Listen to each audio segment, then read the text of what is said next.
Ready, men? Move out!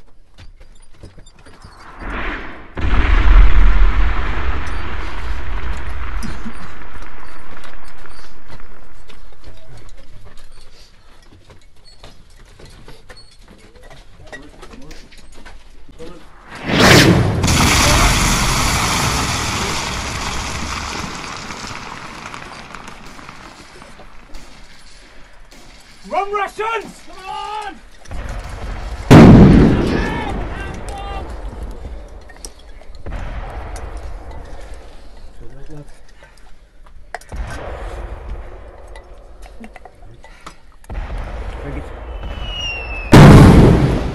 Good luck.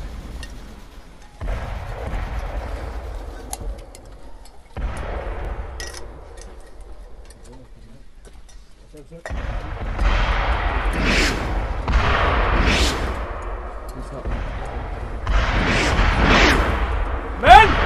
Stop is here today! God. On my signal, you will climb the ladders and head into no man's land. You will attempt to reach and take the German trenches, where you will wait for reinforcements. Ladders! Come on, lads. Let's go. Come on! Ladders! Fix bayonets!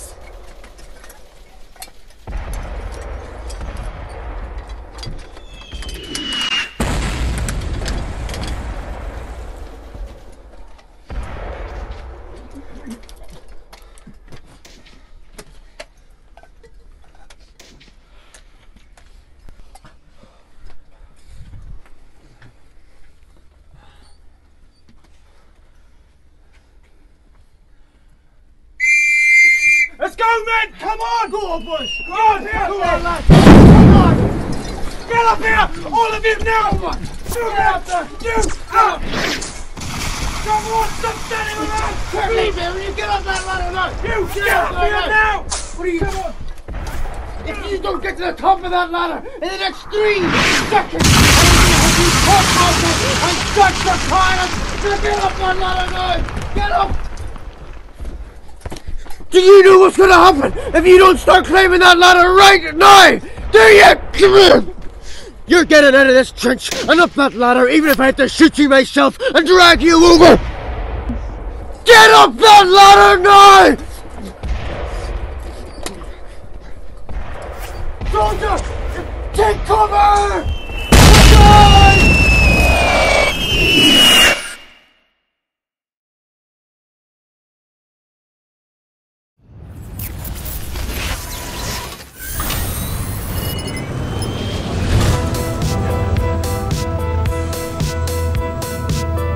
Hi, my name is Keiichi Matsuda. I'm a designer and filmmaker, and this is my studio in Hackney Wick in East London. When I was studying my Masters at the Bartlett School, I started to think about how we could introduce virtual worlds into physical spaces, and that's when I found out about augmented reality. So I produced a series of concept films called Augmented Hyperreality that speculated on how our environments could be adapted and digitally enhanced by having this ever-present overlay on the city. One of the defining characteristics of augmented reality is that it's subjective, i.e. like everybody can see their own version of the city. And it means that everything is customizable. So if you imagine a city as a series of layers or a series of feeds, you'd be able to subscribe to just the ones that you like. So the city itself becomes a reflection of your tastes and interests. Since the time I started developing those original films, I've always wanted to extend those ideas and continue the research.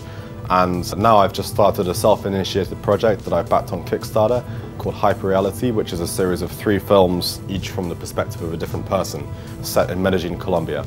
We're never actually going to see the faces of these characters, it's all shot point of view, but what I'm thinking is that you'll be able to understand a lot about the character just by looking at those environments.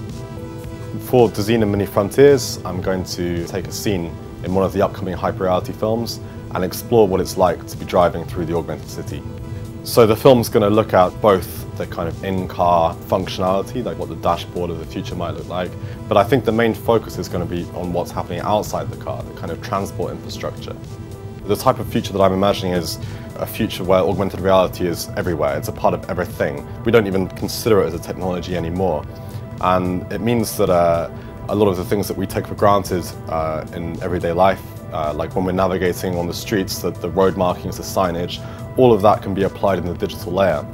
And if we consider that, it means that the way traffic systems work could become much more dynamic and much more free-flowing. So you just have sort of open spaces and you drive according to where the markings tell you to go. The problem of the actual interface is something that I get asked about a lot. You know, how does this technology actually work? You know, what is the hardware apparatus that we need to see it? I'm aware of some projects happening right at the moment which are sort of set to kind of revolutionize this kind of process. It's not like Google Glass putting on, but it's something much bigger and much deeper. With an overlay, you're always going to be limited. So people are now looking into like contact lenses, for example, which apparently are doing pretty well. And the other big thing I think is about kind of projecting directly onto your retina. So it uses kind of system of little mini projectors that kind of point directly in.